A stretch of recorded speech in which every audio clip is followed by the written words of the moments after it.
Some minor spoilers for Jojo here, so just be careful. Also follow me on Twitch and Twitter. Please stand by for a public service announcement.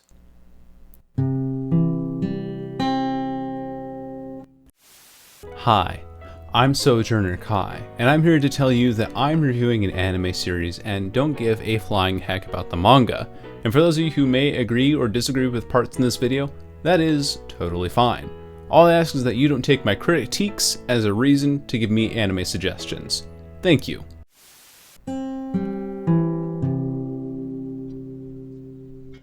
This is the end of the public service announcement.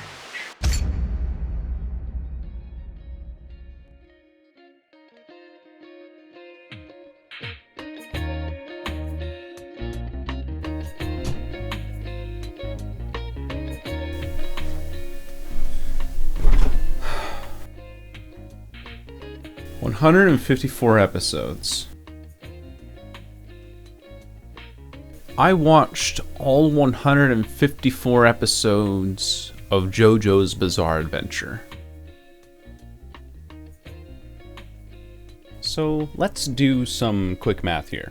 154 episodes, and each episode is about 22 minutes long on average if we remove the time taken up by the title theme and or end credits.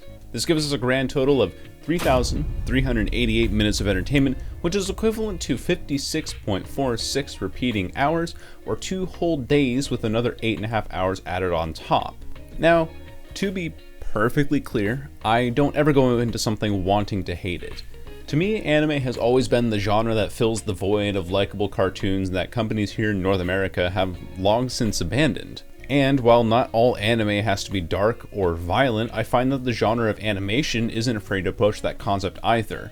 It's commendable, in a way, because while NA comes up with stuff like Rick and Morty that is now universally hated and only largely liked by closet fans too scared to admit that they do enjoy it, anime fans have a plethora of newly released series that they're always going on about. And I kind of envy that. And like someone not being into watching sports simply out of a lack of interest, I am not that into anime. I've seen a handful of series, I've had at least 3 times as many recommended to me, and out of the ones that I've watched, I have a pretty good understanding of what I like and dislike in terms of anime. If you're really dying to know, I have the whole list of what I've seen and people have recommended to me on my anime list. I have a link to that in the description. And of course, being the kind of person that's hip and with the memes, I have seen countless memes of and heard of JoJo's Bizarre Adventure prior to my watching it. I got the masochistic idea to watch JoJo's Bizarre Adventure sometime back in January, back when I felt like giving anime another shot. See, the last anime I had watched was Code Geass, and that was based on recommendation. And I got about 2 minutes into episode 1 before I turned it off. And that's not an invitation to ask me to watch the rest, because I am really not interested. The problem with that first episode of Code Geass was that within those first 2 minutes, all of the anime tropes that I have grown to despise were immediately apparent. And I figured that if that was how the series was going to introduce itself, that was the trend that it would continue on for the rest of the series, and it would have ultimately been an anime that I would have disliked in the end, just because the tropes are just that grating to me. But since there were so many memes of JoJo's Bizarre Adventure floating around, I figured it was good enough for the internet to keep memeing on it, and decided to give it a try. And I got about 6 episodes into season 1 and stopped, because it was so painful to watch. The mistake I made was telling people that I was starting to watch the series because the weebs that I did inform would routinely check up on my progress. Needless to say, they were disappointed that I stopped only a few episodes into the first season. I watched maybe 1 or 2 episodes after that, but I felt I was done for the most part. I felt like I had seen everything that the show had to offer. When it comes to most of the animes that I've seen before, they usually tend to fall into a very predictable format filled with irritating and repetitive tropes. I believe university students looking to finish an essay on a time crunch would call the main source of my irritation filler, and you're going to hear that word a lot during this video. There was one specific point in season 1 where Dio looks like he's going to escape Jonathan Joestar's clutches, and while Jojo is falling into the flames consuming his mansion, he manages to not only undo his belt, but he flicks it up, it impossibly wraps around Dio's ankle, and by some miracle, Jojo doesn't die. And in fact, he goes on to live for the rest of the season. Even if I wasn't thinking about the series continuing from that point onwards, that specific instance was the first indicator of the filler that defines JoJo's Bizarre Adventure as a whole. It was at this moment that I realized that I was in for a long, predictable, and very boring ride, where everything turns out the best for the main character regardless of what impossible situation they may be in, because they're the main character. This all stems out of the suspense that I've come to love in my favorite movies, like Inception for example. There's a set of unique rules that the main character has to follow, and those rules often become limitations that put said character in dire situations that they may or may not survive.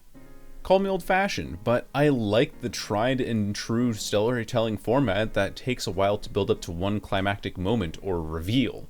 I will play a video game about flying trains for over 40 hours if it means that I finally figure out where this gigantic dead rotting carcass comes from. So I am perfectly fine with several hours of exposition if it means that the end result will be rewarding and finite in some way.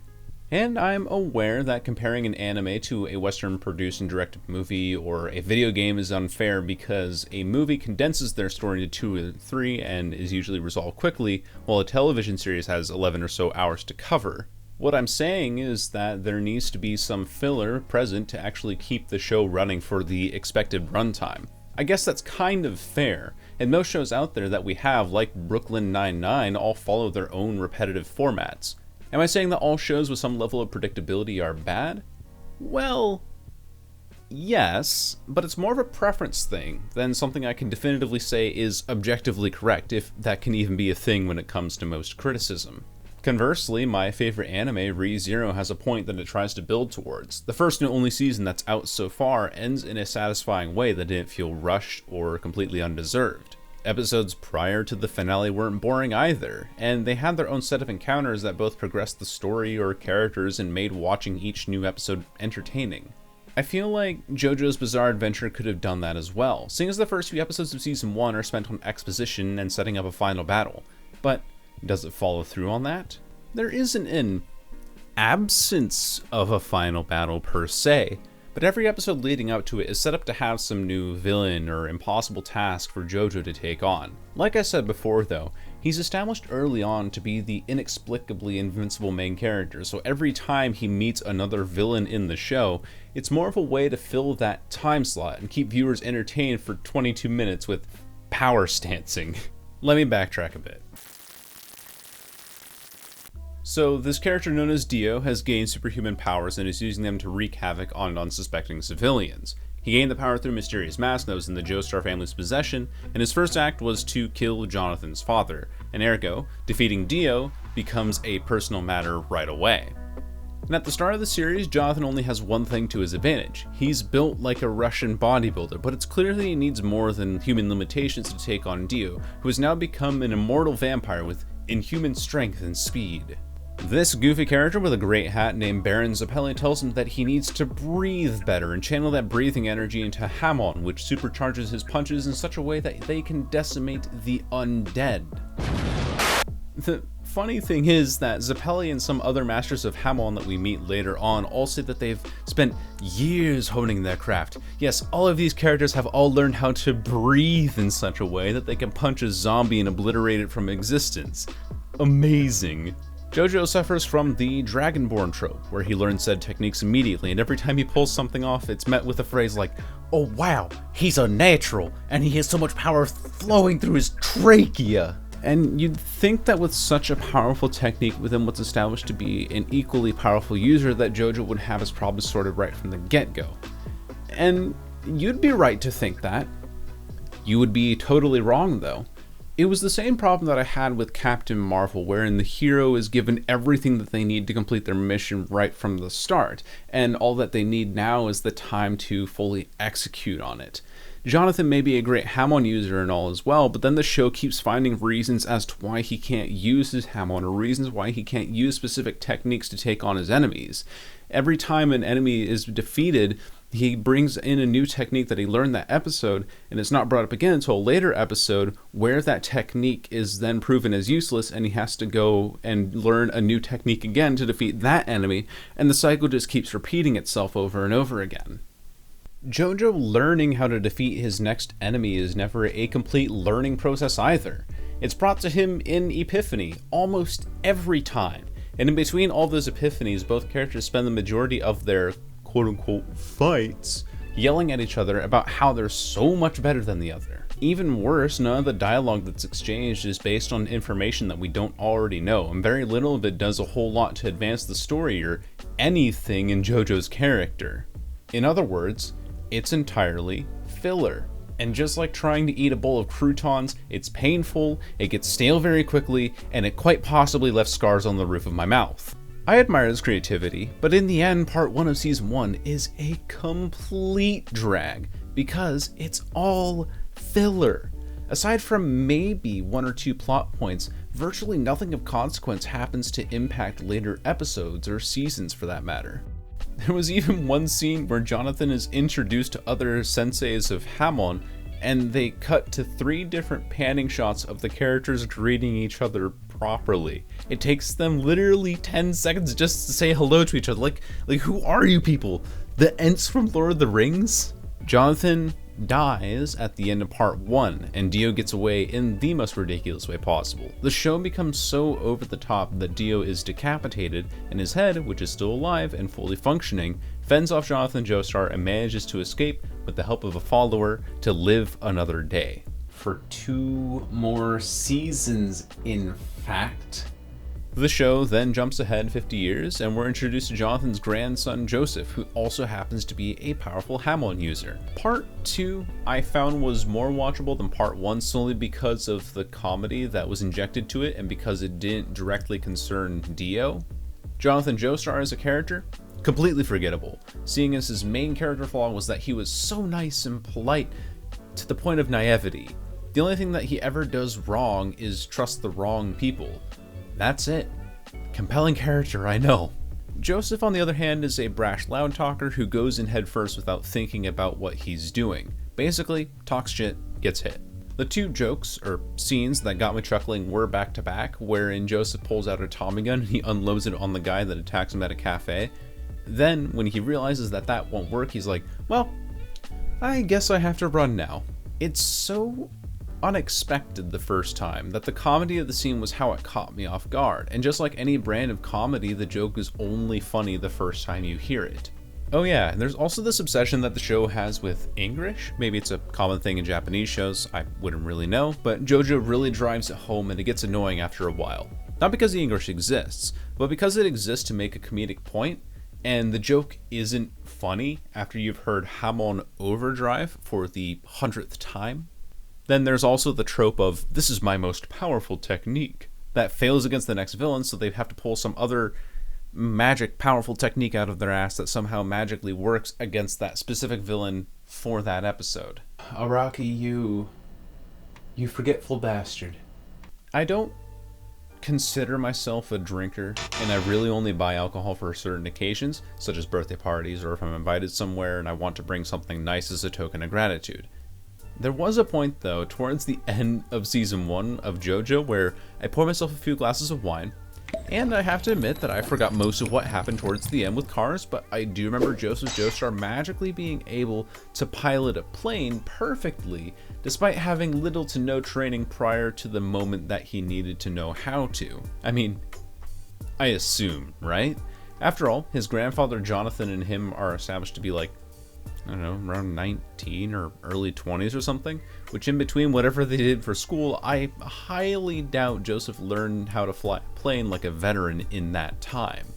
You know, I just realized that I've been grouping Joseph and Jonathan's arcs together into season 1 instead of saying part 1 and part 2, and that's because that's how I watched the show and how it was listed. But people are still going to be upset at me about that. So season 1 was abysmal, to say the least. The good writing was short and fleeting, if there even was any, and the writing in Perpetual's power stancing is so bad and so over the top that it's become a meme in itself. And I know you're not supposed to take this series too seriously. I get that. But with the anime filler and narration and Speedwagon screaming at the top of his lungs, it just is so overbearing. It's a combination of things that I really don't like in anime, and something that just completely threw me off of this series. And since my attention was drawn by the negative tropes, I just couldn't enjoy the ride, like someone kicking my airplane seat from behind. Also, remember when Joseph wanted to bang his mom because he thought she was super hot? Yeah, that was weird. Then came Stardust Crusaders and the realization that almost every main male character is built like a Russian bodybuilder, despite the lack of evidence suggesting that any of these goons live a fitness-centric lifestyle. I also find it hard to believe that Jojo is taller than me, let alone a 17-year-old for the duration of Stardust Crusaders. This season introduced the concept of stands, and initially I thought that the way that they had come about was kind of funny, like, oh yeah, I just discovered 2 years ago that I had this magic manifestation of my soul appear out of nowhere. Isn't that rather convenient? Did that happen for everybody else? Was there a certain year in which all stands said that they wanted to appear? Why wasn't this heard of before? Why is it only specific people? I had so many questions that were all nitpicks at the beginning. Logically though, moving from Hamon in Season 1 to stands in the next season was pretty smart, because it allows fights to be more than intense breathe. And it kind of lets everyone else join in on the fun, in a way. The best way I can explain it is that the show decided it was done with pseudo martial arts and wanted its main characters to become some kind of superheroes. This season and the Egypt arc were where I felt that the characters were the stupidest that they had ever been, with Jojo being the only logical one of the group at times. It was also the season where I started noticing the Jojo fan favorite meme, Araki forgot, because there were so many inconsistencies throughout the season that it honestly blew my mind. Some of the fun that I have with watching any TV show, or any piece of media really, is figuring things out. And Jojo takes that possibility of fun away by telling me everything that I need to know outright, especially in Stardust Crusaders.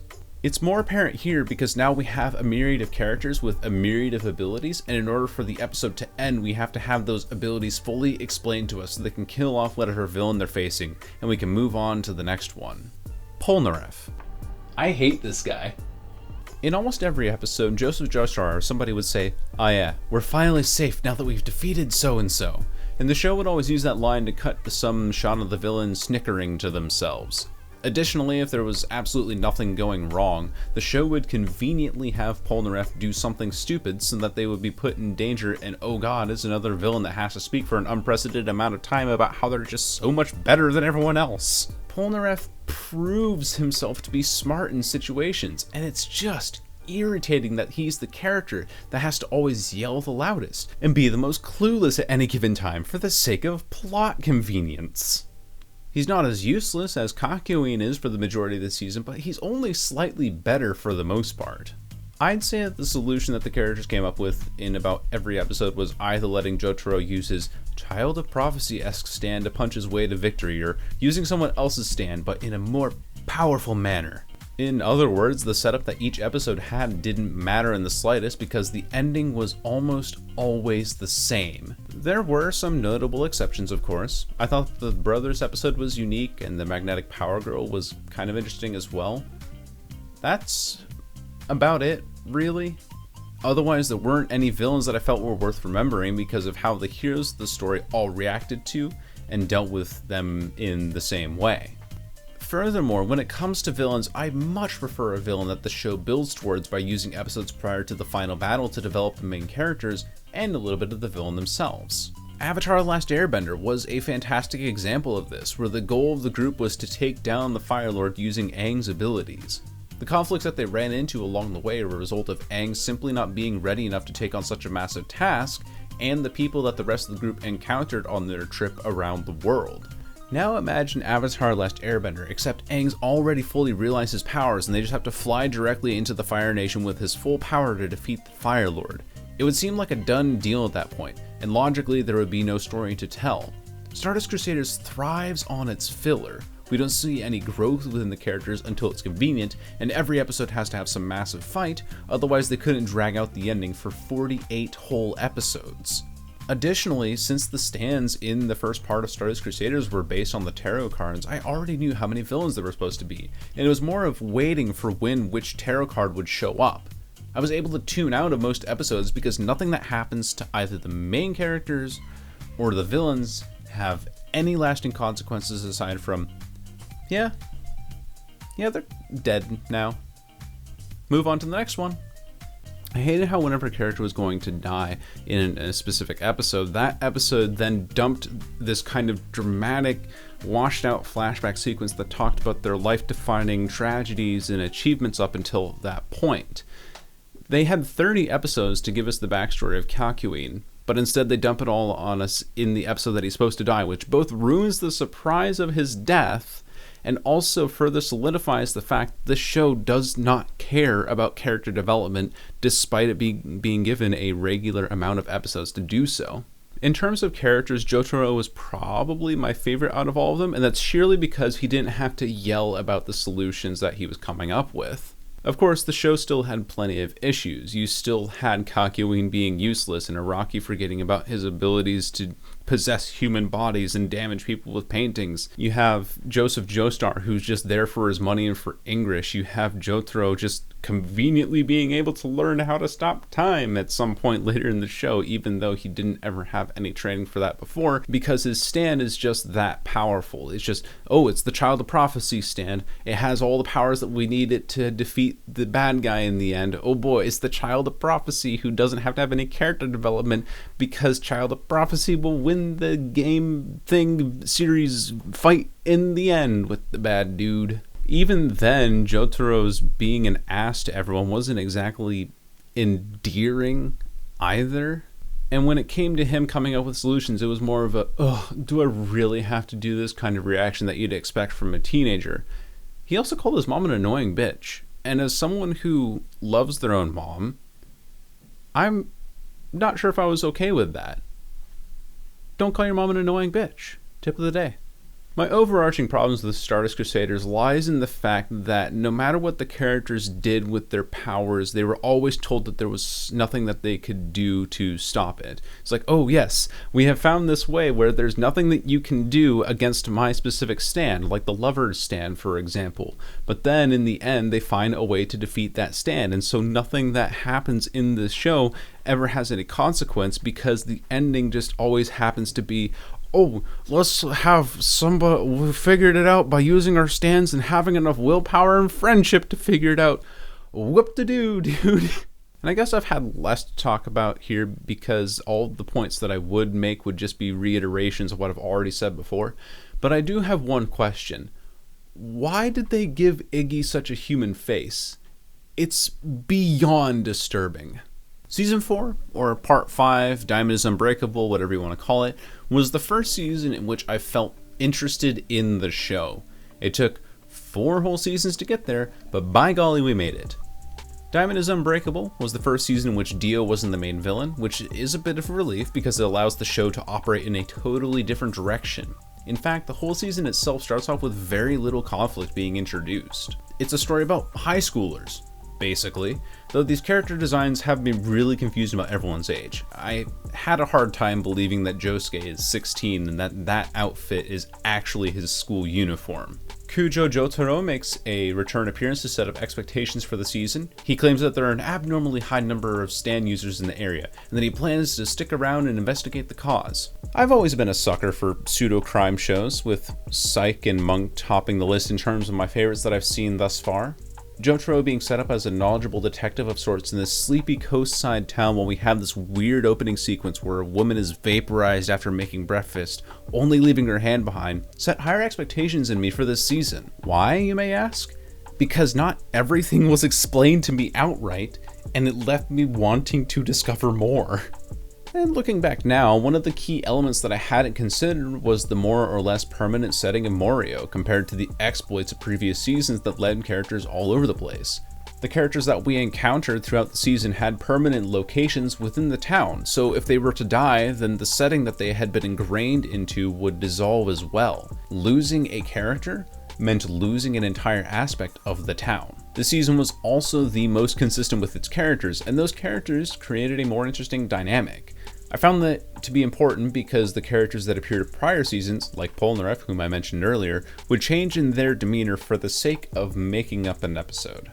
Josuke was the leader of the group and is proven to be wickedly smart at times, but his lack of maturity often got the better of him, and his want for money to spend on designer clothes knew no bounds.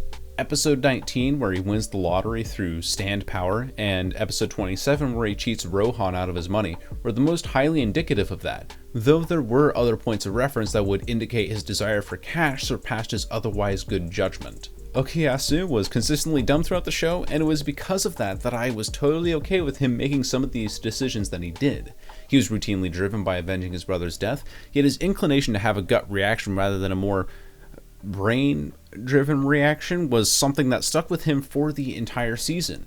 Contrast that to Polnareff, who would be smart enough to use mirror shards to allow his stand to fight, to being dumb enough to alert every enemy stand user within a 5-kilometer radius. Polnareff? Dumb because it was convenient for the plot. Okuyasu? Actually just dumb. And finally, to finish off the trifecta of main characters, we have Koichi. What do I think about Koichi? Well, let's put it this way. When I thought he was dead towards the end of the season, I felt very little remorse. I disliked Koichi from his first introduction to the series because I could immediately tell that he was the character that would be the audience stand-in for the duration of the anime. And while I don't mind audience stand-ins in most media, this is an audience stand-in in anime, which means that everything is overly explained to them in the most obnoxious way possible.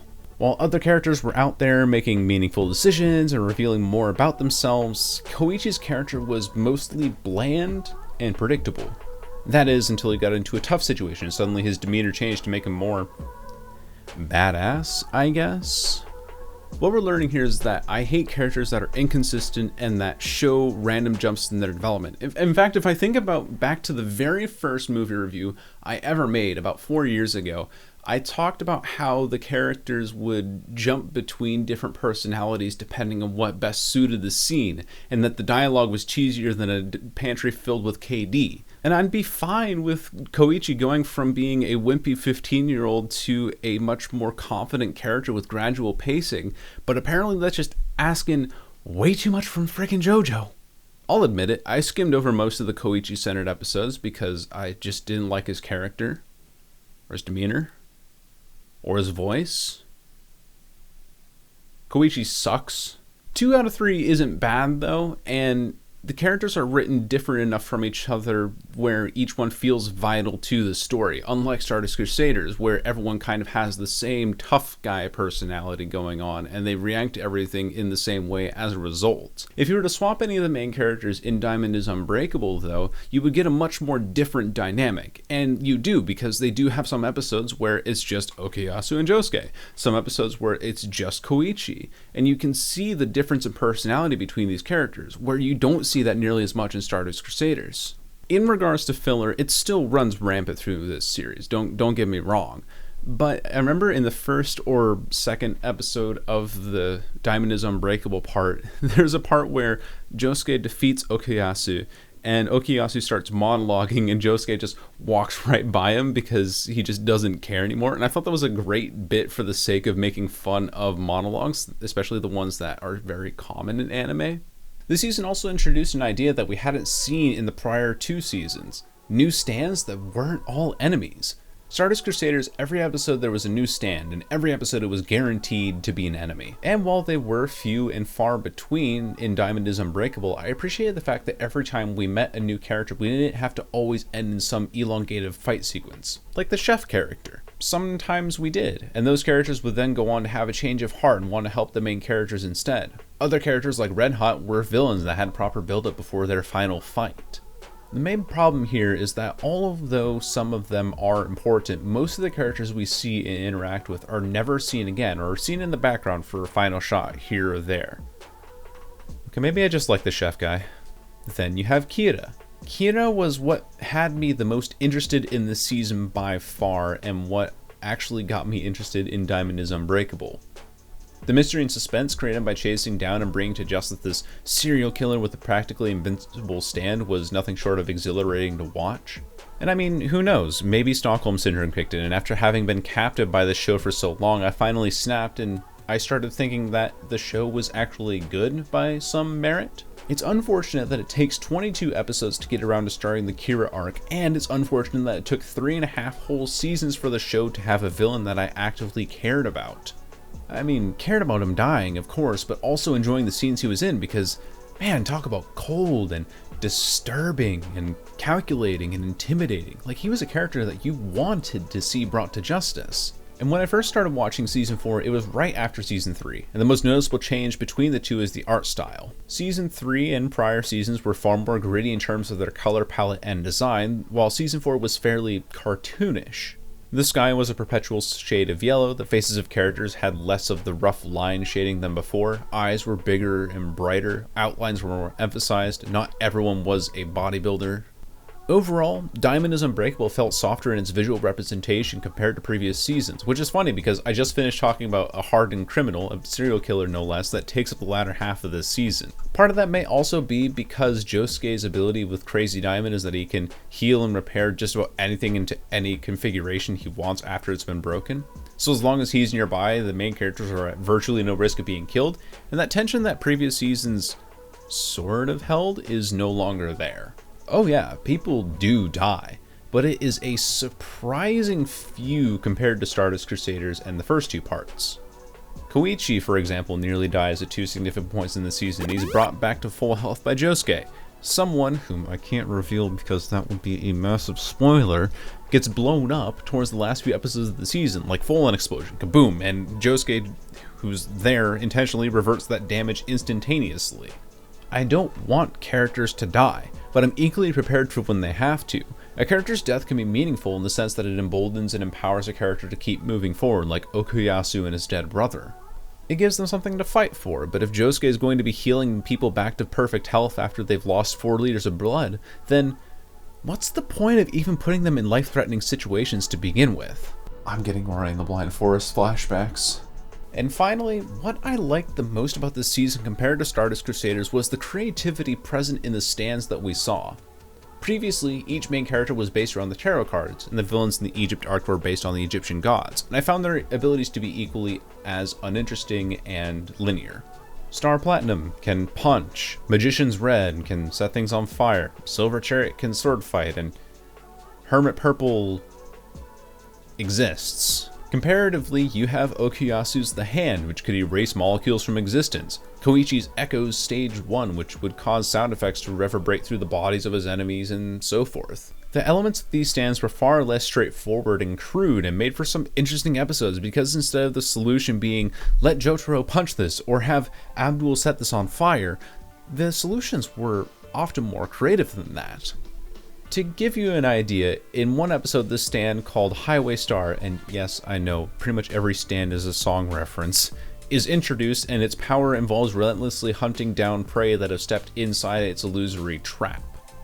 The stand's top speed is set at 60 kilometers an hour, and kind of like the movie Speed, if Josuke's speed drops below said barrier, the stand will catch up to him, and he will die. At one point during the chase, and in order to avoid collision with the pedestrian on a crosswalk, Josuke uses his stand to destroy the motorbike he's driving. He flies over them harmlessly, and before he hits the ground, Crazy Diamond repairs it again and he's off running, or driving. Is it impossible that any of these physics involved should have worked? Oh, absolutely. Was it creative, though? For this show? Yeah. Diamond is Unbreakable was fun, because Jojo is a ridiculous show, and this season took itself less seriously with its brighter color palette, its younger and less mature main cast, and characters that had unique personalities aside from being the resident tough guy. It wasn't great writing, or anything, but it was more enjoyable than previous seasons. Or parts? Or seasons. I really need to make up my mind on this.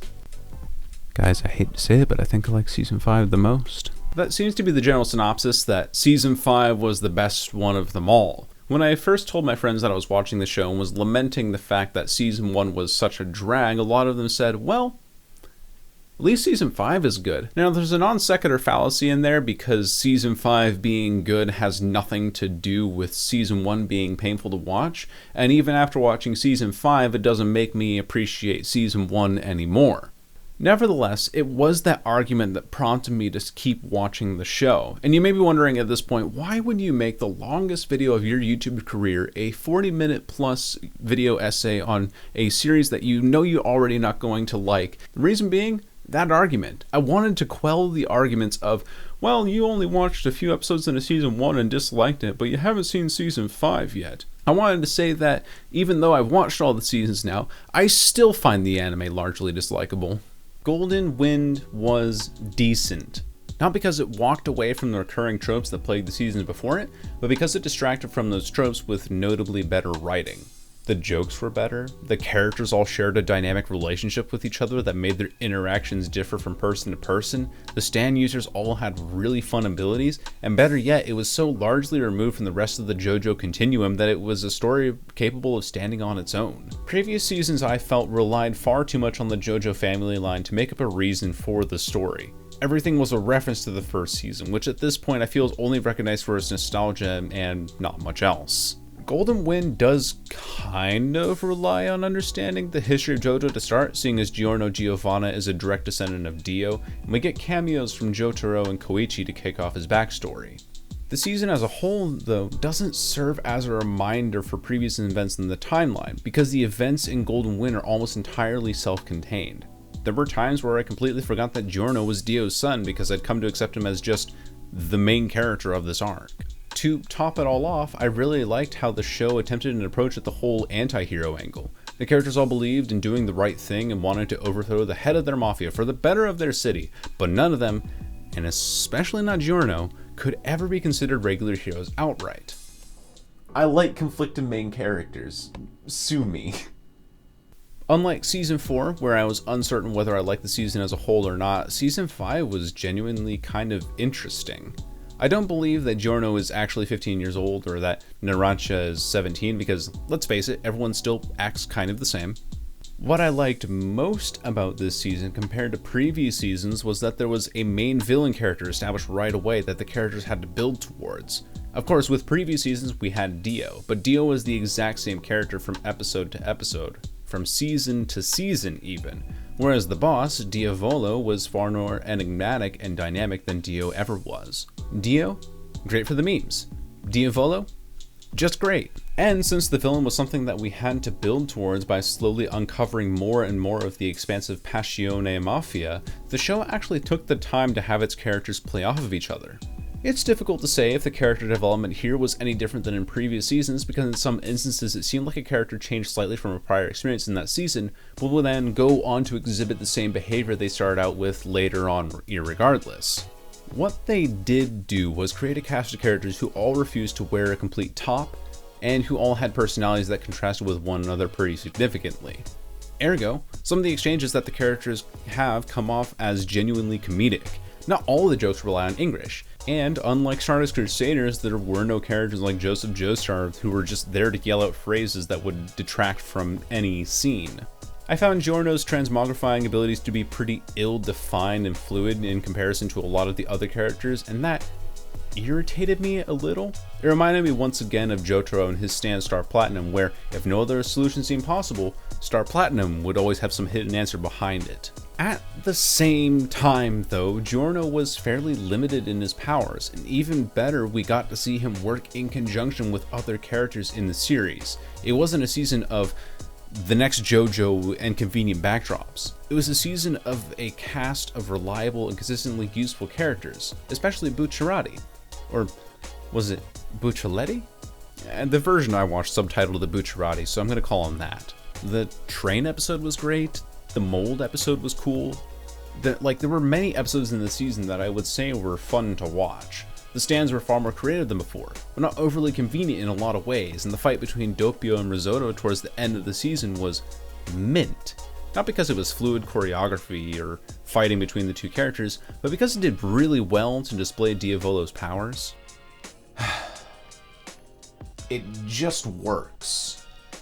They brought back the character backstory segments at the beginning of some episodes, but unlike previous seasons where it was the episode that the character was going to die, it was more of a way for the show to indicate that this was the so-and-so centered episode. I'm still not a fan of the format, because I'd rather characters reveal things about themselves in conversation with other characters or by interacting with their environment, but it's better than before, because a flashback didn't always mean imminent death. Not that I'm attached to anyone, I just prefer to be kept guessing on these things. There were still aspects that bother me in the usual way that anime does, but it was less so because, like my favorite movies, there were things in here that were good enough or weird enough to distract from the negative. By far the biggest sin that this season committed was not having just one episode dedicated to flashbacks, but two. I don't know how you could justify making someone wait for a week to watch their favorite anime, JoJo's Bizarre Adventure, only for it to be an episode that recapped everything that happened up to that point. I mean, I basically binge watched it, so I skipped right over those episodes, but the fact still remains that this anime loves its filler to the point where 2 whole episodes are 22-minute long recap episodes. If anything, my intelligence feels insulted because I was paying attention for this season. I know what's going on. You don't need to spell it out in front of me. Oh, actually no, never mind. That's what anime does all the frickin' time. There's a certain level of cruelty and brutality to this season as well, seeing as it's all about a mafia organization in southern Italy. The evilness that some episodes and characters emulate is so overbearing that it's hard to take it too seriously, especially if you have a dark enough sense of humor. And the whole story behind the season I found to be pretty hilarious as well, because it all comes down to, we may be gangsters, but selling drugs to kids? Illegal. As if the rest of the work that they tolerate is in any way morally justified or better in some way. Assassination? Yeah, that's fine. How about soliciting hard drugs? Again, this comes down to the conflicted morals of the characters. Part of the reason why I may not understand their motive is because I'm not in their position and think that both options are awful.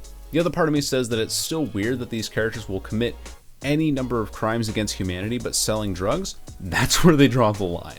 Polnareff comes back in this season as well. Yeah, I still hate this guy.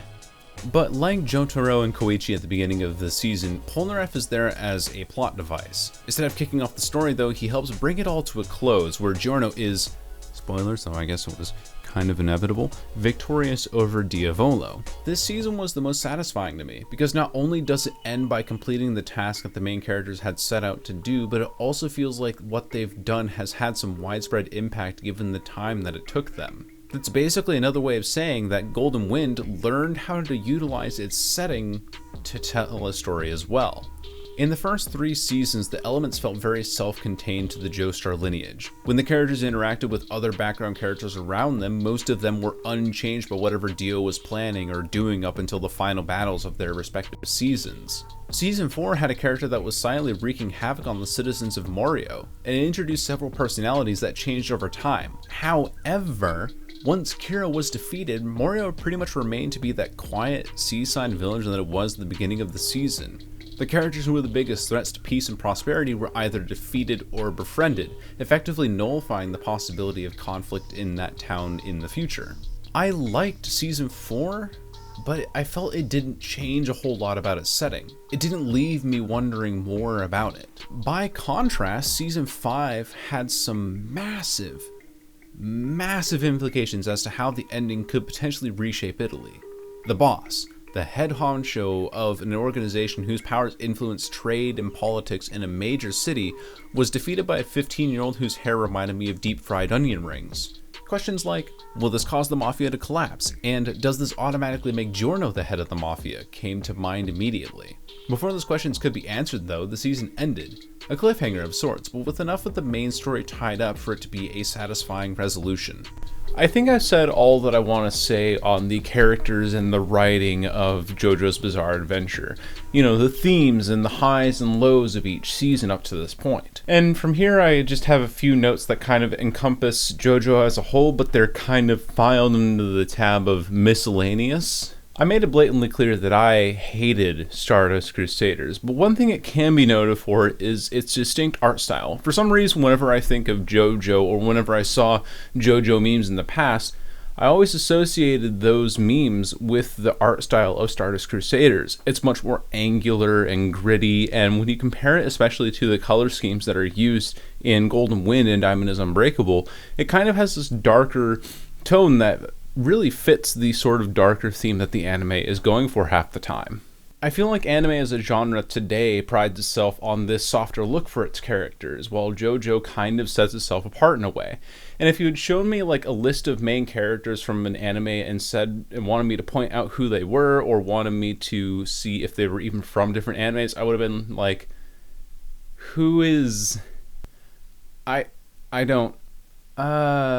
Oh, yeah, no, that guy's definitely from JoJo. The sky was never a normal color in Diamond is Unbreakable. Usually the sky was this kind of perpetual shade of yellow ochre, but given that the season itself was much more colorful and bizarre compared to the rest of them in JoJo's Bizarre Adventure, pun not intended, I was willing to let that slide. It was kind of weird seeing Jotaro in that season, though, because he was so angular and gritty looking before, and then he's this much softer looking character in Diamond is Unbreakable by comparison. Maybe being a marine biologist finally got to him or something. One thing that was consistent, though, was the tendency for the episode to sometimes shift color palettes, like it would turn blues into greens and reds into purples and that kind of stuff. And it made me think at times, like, am I going colorblind? Is there something wrong with my player? But no, it was actually an intentional thing, but it's not like I don't have poor eyesight to begin with. While I was talking about the first 3 seasons, I mentioned how everyone was built like bodybuilders. All incarnations of Jojo, Dio, Cars, etc. And I think that the creators of the show figured buffness was a way of visually indicating the power of a character. Of course, that's not a catch-all phrase for all of the characters, but at least for the male ones. On top of the art style, JoJo has some iconic and surprisingly good music. With it being a TV show and all, some themes are bound to repeat themselves for certain situations or for certain characters. Yet the main themes for characters never really grew old on me, and they deserve to be as recognizable as they are. Golden Wind is a bop, Stardust Crusaders is a killer tune, I get Better Days stuck in my head, and even Season 1's first opening theme is still my favorite despite it being my least favorite part of the entire series. But what I don't entirely get is this anime's obsession with body horror. I mean, scratch that. I've seen Akame ga Kill, and that theme of basically mutilating the human body in grotesque ways seems to be a common recurrence in anime. People getting mold on their bodies and rotting in the streets, this man having a car explode out of his chest, etc, etc. Is this just a common anime thing? Because when I go into a horror film, I'd expect body horror from that. But here I thought we were just some overhyped action anime, and nope. Body horror. On that subject though, almost nobody significant died unless their body was completely obliterated or if they got punched through the chest. Mista gets shot in the head 3 times, and he doesn't die. Dio gets shot multiple times, and he doesn't die. But as soon as a character gets punched through the chest, it's over, man. I know that there will be many people who will tell me that I'm not supposed to have taken this anime as seriously as I have. At least seriously enough to make a mostly negative review on it, but you have to understand that anime is not my favorite medium for a myriad of reasons that I've already reiterated several times throughout this video. I was looking for this anime to do something different or unique. JoJo's Bizarre Adventure was so popular that I thought there would have been an aspect of the show that would have distracted me or helped me overlook the anime tropes that I've come to despise. Sadly, that simply wasn't the case. If anything, JoJo amplifies those aspects even more, and it left me even more bored than ever before. If anyone were to ask me how JoJo was, I would say it was below average, like a Marvel movie. If you were to ask me what I thought about it myself, well, that's what this video essay was about. And that's all that I really have to say on the matter. I'd like to take this time now to thank you all for watching this novella of a video essay. The script itself is 23 pages long, and I'm very grateful that you sat all the way through to the end to watch it here. This thing's taken me months to create, and that's because I'm the only one that works on these, and in between working with school and a part-time job, I'm regrettably not able to get these out as often as I would like. But I hope this is well worth the wait. And if you did enjoy this video, or you want to see more reviews like this, go ahead and subscribe to the channel and ring the bell if that even does anything. In the meantime, I usually keep my Twitter updated with my thoughts and other rants and random 4 AM tweets when I can't sleep at night. And I also do stream at least once a week on Twitch now. I think that's the schedule that we're going for. At least once a week, maybe even twice a week if I have time. But aside from that, that's all I have for you. Thank you all so much for watching. Travel safe, everyone. Goodbye.